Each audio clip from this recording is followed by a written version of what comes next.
Oke, Assalamualaikum warahmatullahi wabarakatuh. Bertemu lagi dengan saya, Cak Ahmad Faidi, di channel Ngopi Ngopi. Kali ini saya bahagia sekali karena kedatangan tamu luar biasa. Tamu luar biasa, tokoh muda yang begitu inspiratif, dan mungkin akan menjadi sumber inspirasi bagi teman-teman muda semua. Siapa lagi kalau bukan Mas Dimas Okinugroho. Gimana kabarnya, Mas? Baik, Mas. Alhamdulillah. Mas Ahmad Faidi. Ahmad Faidi, siap. Biasa teman-teman memanggilnya Cak Ahmad Faidi Cak Ahmad karena Faidi. Madura. Surabaya, Oh, ternyata istri jenengan juga. Istri saya dari Sumenep, Situbondo. Wah, berarti kita masih satu keluarga ini, Apa, Mas. Sataretan. Sataretan. Sataretanan TV kalau istilah Madura itu. Ya, dalam rangka apa ini, Mas, ke Salatiga, Mas? Oke. Makasih, Cak. Ini saya ke Salatiga. Oh, sebelumnya terima kasih dulu. Oh, Kita iya, udah siap. alhamdulillah ini, Mas, diundang luar biasa. YouTube sampean keren karena juga banyak membahas isu-isu yang menurut saya tidak hanya bersifat informatif tapi menggugah ya, menggugah dan mendekonstruksi sekaligus mengkonstruksi pemahaman. Wah, Keren. iya, mudah-mudahan. Doanya juga, Mas. Amin. Oke.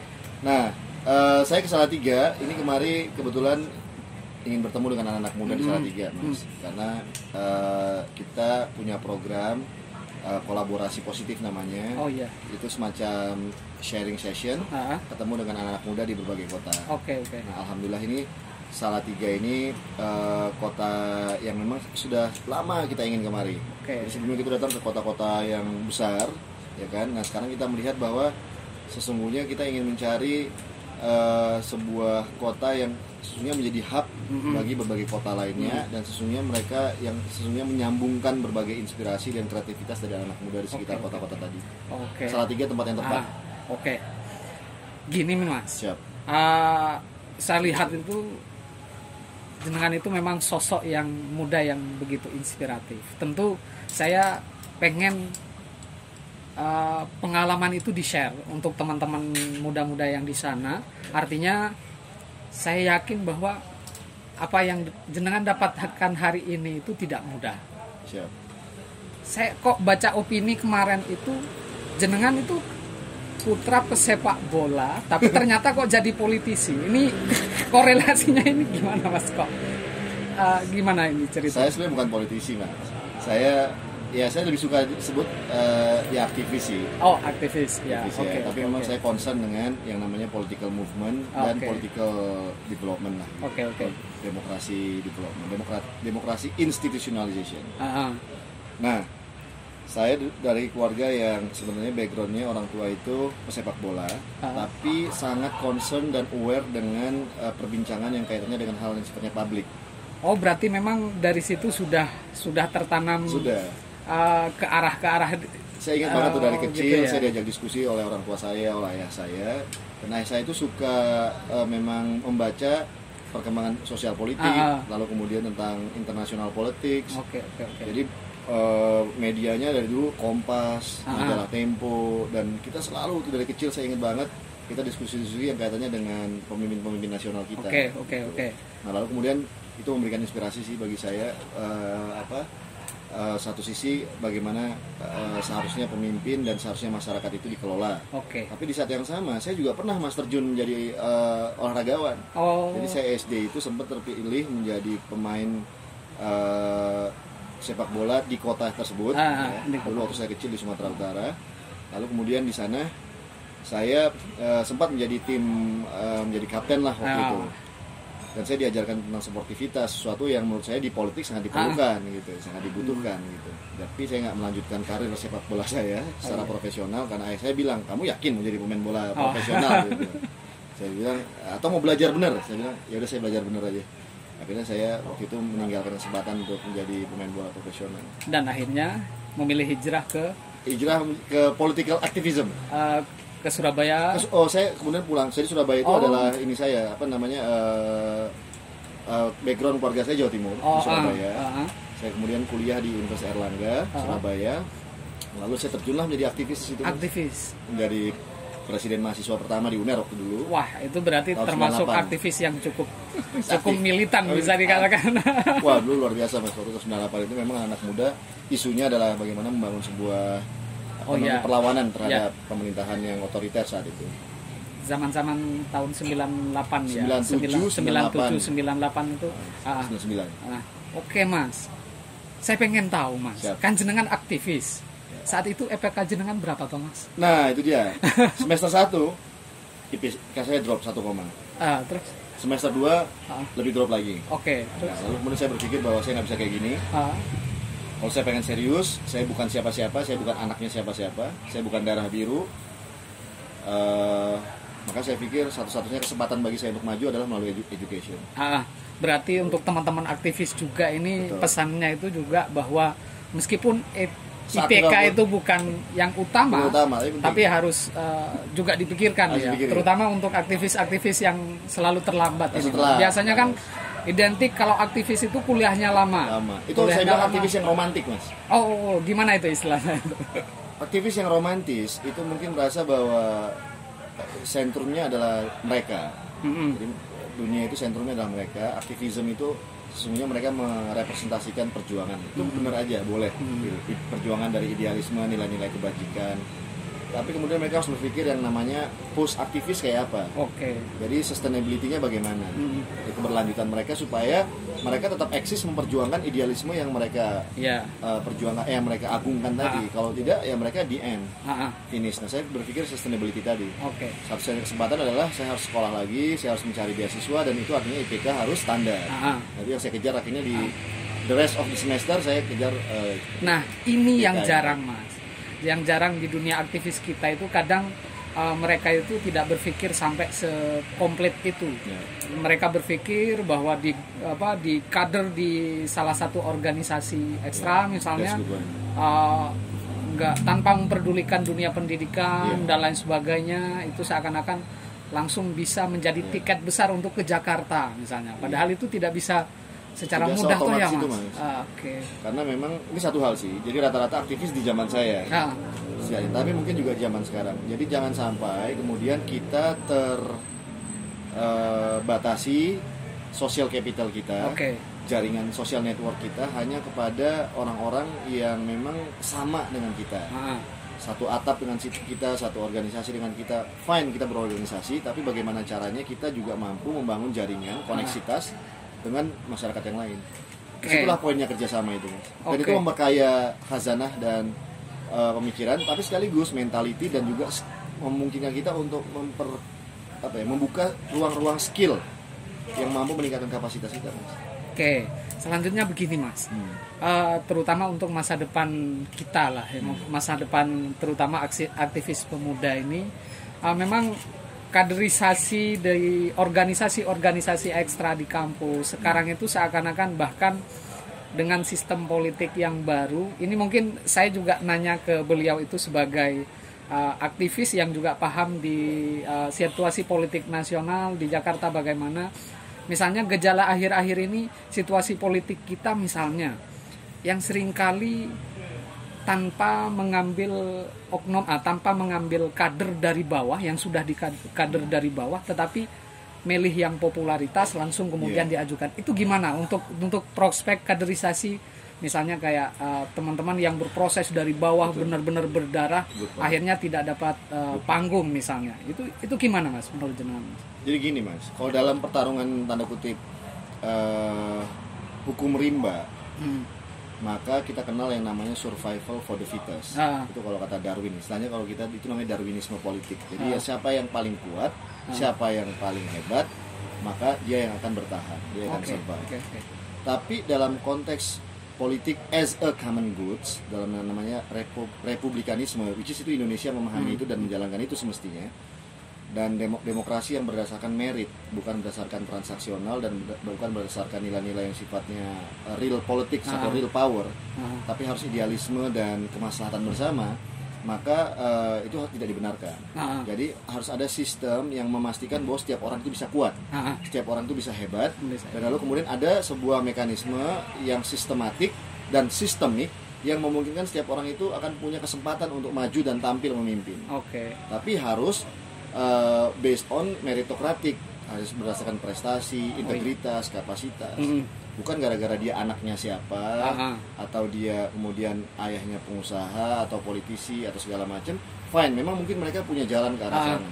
Tapi juga harus ada sistem yang meyakinkan bahwa siapapun yang ingin ke sana juga bisa diberikan kesempatan yang sama. Dan jika memang yang tidak mampu, ya mereka ya harus diberikan judgement juga. Harus nggak bisa kemudian di-excuse demikian rupa.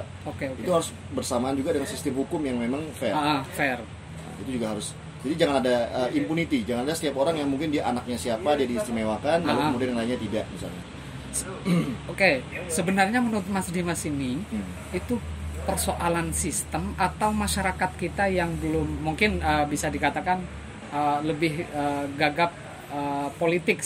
Mungkin gagap politik karena memang sistem demokrasi mereka memilih itu memilih yang lebih populer misalnya tanpa ada misalnya seperangkat kaderisasi yang melatar belakang. Itu nggak bisa dihindarin Mas memang. Dalam demokrasi as an industry dan demokrasi yang dipenuhi dengan strategi media yang sangat masif, apalagi adanya sosial media hari ini, maka yang namanya popularity itu tidak bisa terhindarkan.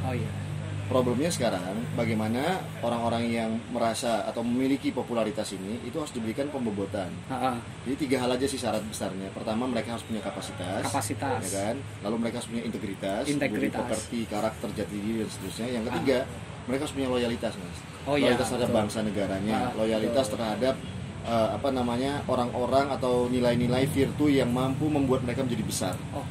Dan itu yang menurut saya yang paling penting. Besar itu dalam arti di situ ada keterikatan yang membuat mereka tidak gampang terbeli, tidak gampang terjual, lalu kemudian tidak menjadi murahan, tapi orang yang punya value, yang tidak pragmatis. Nah, pemimpin ini harus kita cari. Dan saya pikir gini Mas, kaderisasi dan rekrutmen dan kaderisasi itu harus memastikan bahwa setiap orang itu memang mendapatkan kesempatan untuk pembobatan tadi, tapi sekaligus juga mendapatkan kesempatan untuk tampil. Nah, problemnya di sini Mas sekarang kalau saya perhatikan adalah ketika politik itu menjadi tanda kutip industri, ketika yang namanya transaksional tinggi, maka itu akan semakin mahal. Nah, tantangannya di sini sekarang, ketika bukan hanya partai tapi juga organisasi-organisasi kepemudaan itu juga harus mengeluarkan uang untuk misalnya untuk mencapai kepemimpinan tertinggi. Nah, antisipasinya bagaimana? Kita coba cari best practices juga dari organisasi-organisasi yang mungkin tidak menggunakan itu. Kita cari solusinya bersama. Bahwa kita harus ada semacam pertobatan massal lah. Bahwa ini kita kalau kayak begini terus pertobatan massal. Iya, kita nggak bisa maju.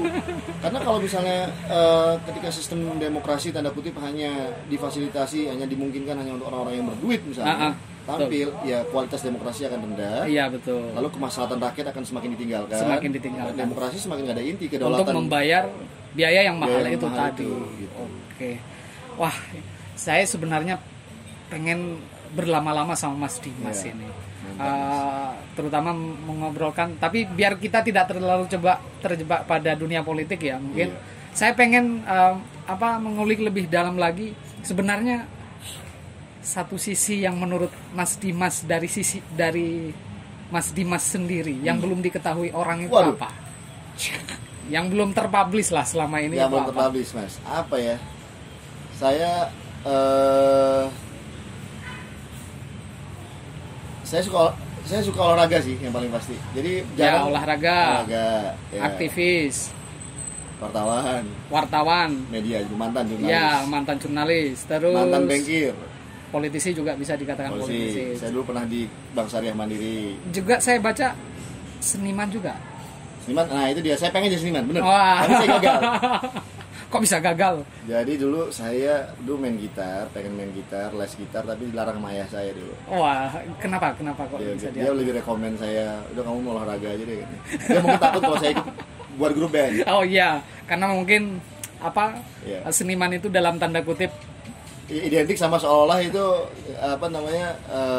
nggak akan serius lah menjalani hidupnya. Justru sekarang ini orang-orang yang punya background seni band budaya itu luar biasa sebenarnya sekarang, dan banyak musisi yang terjun ke politik mereka mendapatkan popularitas, tapi that's not the point. Tapi poinnya justru sekarang bangsa ini sesungguhnya jangan sampai hanya mengutamakan yang namanya pembangunan sosial ekonomi aja Mas. Tapi pembangunan sosial budaya itu sangat penting. Itu yang sekarang lagi kita advokasi. Terakhir, kok bisa Mas menembus benteng istana kemarin itu? Benteng istana. Ya ditugaskan Mas. Ditugaskan gitu ya, saya siap. Karena memang bagaimanapun pemerintah manapun hari ini membutuhkan yang namanya kehadiran anak muda sih. Dan alhamdulillah sekarang juga ada yang namanya staf khusus presiden milenial ya, anak-anak muda semua.